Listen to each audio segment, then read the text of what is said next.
What is going on, everyone? Badger here. Should have liked and subbed, and let's get into this. So they had the Concord Beta come out, and we've been getting some results from it and some player feedback. And if you're like, what's Concord? It's that 5v5 arena battle, because I know those are so popular. But the real reason we keep talking about it is it's the game we keep telling them to make instead of taken over an already popular game. You know, everyone has pronouns and bios, she, him, they, thems. Everyone is very diverse and stunning, body positivities, everything under the sun, and every joke you can make is already right there, and they did it to themselves. But hey, if it's a fun gameplay, people will overlook it, and that's the question. So the Concord Early Access Beta came and went over this weekend, and players that decided to check out the game were not impressed by what they had. And yeah, we had a lot of different players all saying similar but different things, so we're going to get into a couple of them. But before we do that, the access for early access for the beta took place between the 12th and the 14th, and you can see that even though yes, you had to pre-order the game to get access to that, which you think, okay, well, then not many people were pre-ordering it. It was free for PlayStation Plus, and they were handing out codes for all of the platforms on social medias.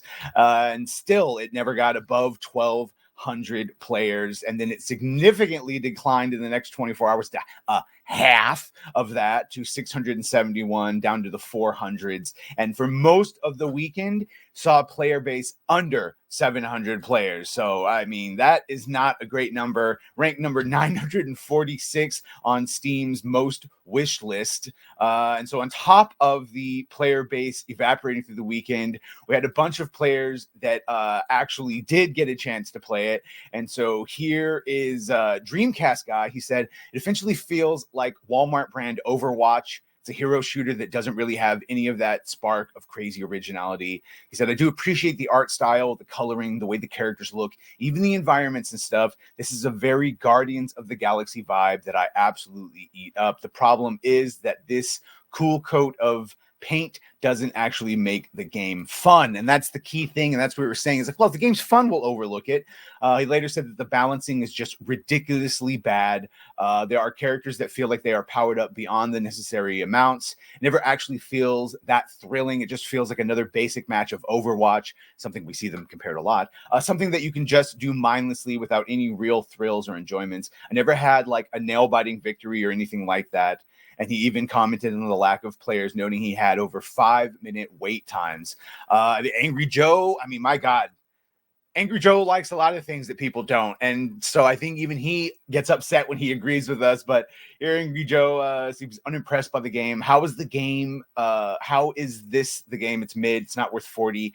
Everyone's saying this, and it's true. It would be great as a free-to-play game because, to be honest, it does have its moments. The graphics are actually good. It has some great character animations, some good facial expressions. There are high-quality cutscenes, even if the story is not all that interesting.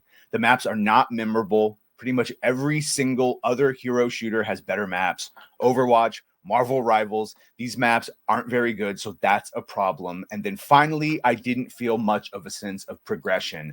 So you're starting to get some of the similar, you're seeing the same, it just seems unexceptional. YouTuber Skill Up was also unimpressed. He noted, by far and away, the biggest strengths of Concord are its solid mechanics and its innovative class kits, some of which are borrowed wholesale from Destiny, i.e. stolen, but remixing them in ways that feel like iteration rather than plagiarism. Okay.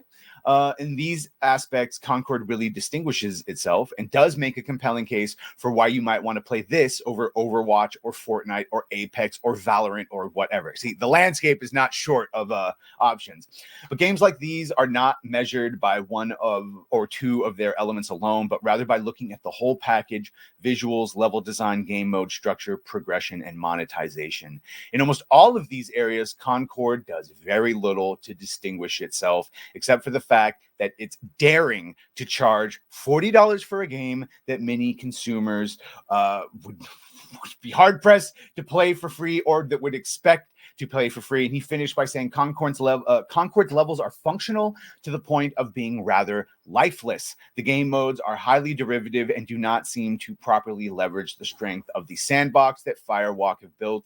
The progression is slowly and wholly uninteresting and centered on generic generic cosmetics like weapon, charms, and emblems. And finally, we will finish on this. Most alarmingly, for a game out in just over a month, there are some seriously unfinished systems rolling around in here, like a character selection variant and team loadout systems, all of which are so messy to understand and utilize that they really feel like things that are designed to constrain your fun rather than enhance them. And yeah, it would seem that most times these days, that is exactly what's going on. It constrains our fun rather than enhances it. Anyway, let me know what you think of this. If you played that beta, let me know what you thought. Maybe there's some overreaction. Do you think there's any chance of saving it?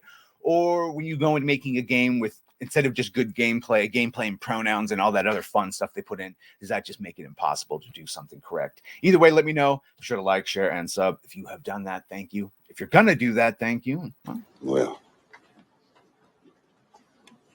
bye.